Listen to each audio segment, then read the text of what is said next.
There's much to talk about. Let's get to our panel. Joining us from Chicago is Interfaith and diversity educator Hind Makki. With us from London is independent journalist and author Ingrid Carlqvist.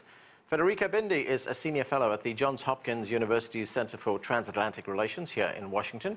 And joining us from Frankfurt is the editor-in-chief of the conservative publication Tichy's Einblick, Roland Tichy. Thanks to all of you for joining us. Roland, let me start with you. Here in the United States, we've seen the Trump administration target minority groups like Muslims, for instance, with the Muslim ban. We have immigration and customs enforcement agencies known as ICE. They've been targeting Hispanics, raiding homes, deporting people, separating children. Now we have one of the main architects of Trump's victory, Steve Bannon. He's preaching that same anti-immigrant nationalist message in Europe. Is that message finding resonance in Europe? Well, it was surprising how Bannon reshaped the political landscape of the United States. The question is, can he do the same in Europe? And I'm not very sure that he can, because Europe is much more diverse than the United States in questions of culture, identity, politics, and so on. There is one thing in common, and this is the migration policy, which indeed is the big question in many European countries. There are some like Hungary, Italy, the Czech and the Poland who do not want to take any migration, and others like Angela Merkel and Macron who want to accelerate migration to Europe from Africa. So this is the main question, but I'm not sure if all those different parties have a certain kind of agenda. They have some anti-European establishment things, but they do not have a political agenda as Bannon and Trump had. Federiga, Steve Bannon wants to pull off that same sort of anti-establishment revolution that he achieved in the United States in Europe as well. He says he wants to create what he calls a brave new world. Let's listen to part of what he had to say. I think what you're seeing today, when I say brave new world, I think you're going to have, number one, with populism, I think you're going to have people with much more control of their sovereignty and their citizenship, okay? And I think in nationalism, what you're going to have is a collection of robust nations, right? You're going to have a robust Hungary and Czech Republic and Germany and France, and so I think it's terrific. Do you think, I mean, the message that he's preaching, is there an audience for it in Europe? There is an audience in the sense that this is a message that some have used, but it's also a message that have lost lots of its attraction with Britain, because if there is one thing that Brexit has caused in the rest of Europe is a stronger attachment to the European Union. All right. Let me bring Ingrid in. And Ingrid, Bannon calls his Brussels-based European project, it's called The Movement. The goal is to go after Europe's liberal establishment in next year's European parliamentary elections. Is there much of an appetite, in your view, for the type of extremism that he's preaching? Well, I wouldn't call it extremism. I think he is right on the spot, and I think that Europe is really willing to do this now because so many Europeans, I'm from Sweden, and I know that people in Sweden, Denmark, France and Britain and everywhere are beginning, not only the Eastern Europeans, we are really worried about what's happening. You know, Europe always had multicultural because we have French culture, British culture, Swedish culture and so on. And what is happening now is that we who are the people of this country, we feel that our culture is taken away from us, and so many people are really scared about this. And what is your view on that, on the manner in which immigrants are being treated in Europe right now, and you know what we just heard from Ingrid, that European culture is being diluted? Yeah, this is a message we hear often. In fact, the Prime Minister of Denmark recently said that he doesn't recognize his own country anymore. And so I think the message that Bannon is amplifying actually has some audience members. However, I think it's important to differentiate between refugees who have an internationally protected right to seek protection elsewhere, as well as citizens of these European countries who might not be Christian or Jewish, right? So citizens, a French citizen or a Swedish citizen who is Muslim must have the same right as any other citizen in that country.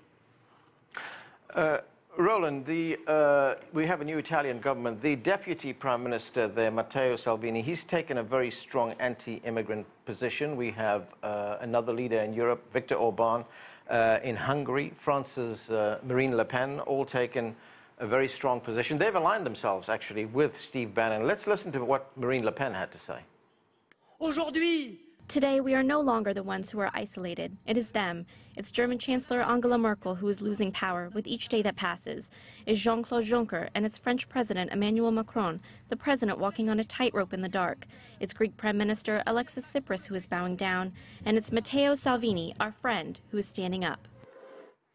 So does Marine Le Pen have a point there? Are traditional establishment parties in Europe on the run right now, as she puts it?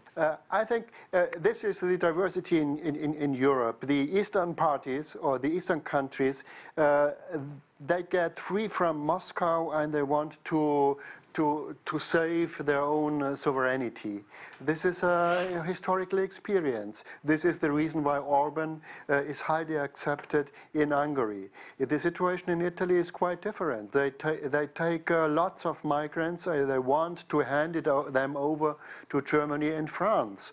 And France, by words of Macron, is pro-migration, but he closed the borders to Spain and to Italy where those migrants are boarding Europe. So this is a simple question of interest of a certain nation and how to run it. What our friend from Sweden told us does not matter in the fact that people do not want Europe. I don't know nobody really who doesn't like Europe as a unity in which you can travel, live and make your business. The only thing is, I think, what do we do with migration first? And second, is it necessary to deepen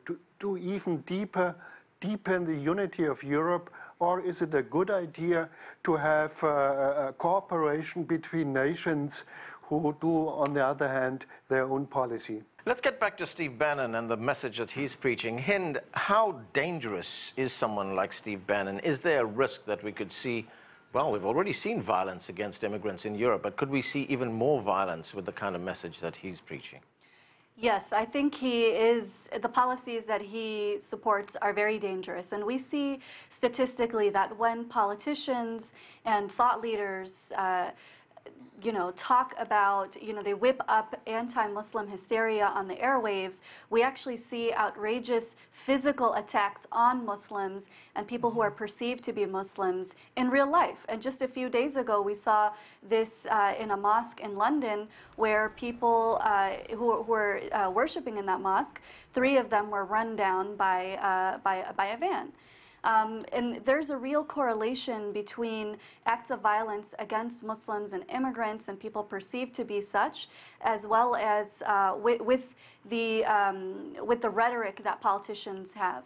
But I also want to say what's also dangerous is Steve Bannon's idea that what he says, strong nations with strong patriot parties make strong neighbors. Well, that has not actually been, that's ignoring 20th century European history. What we see actually is relationships, international and regional relationships among countries is what provides peaceful, stable interactions between those countries.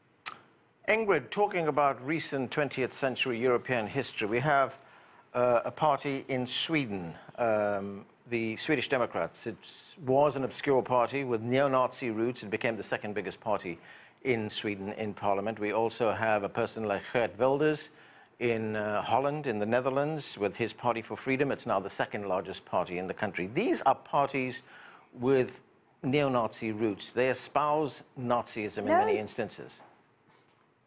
Go ahead. I mean, this is so ridiculous. This is ridiculous. The Sweden Democrats, they there were some in the beginning of this party who Right. had some kind of neo-Nazi, but that is not at all what the party is like today. This is just rubbish. I mean, they are patriots. They want Sweden to stay Swedish. They want to, you know, Sweden used to be one of the most homogeneous countries in the world, and now we have like 30% of all people living in Sweden have some kind of foreign background. Our country is changing in front of our eyes, and they, as I and many others, want to help Sweden survive as a Swedish country. We, the Swedish people, we have a right to go on living in our country and to be able to decide our future, and we don't want to become a Sharia state. We need to take a break. More of our conversation when we return. Stay with us. You're watching The Heat.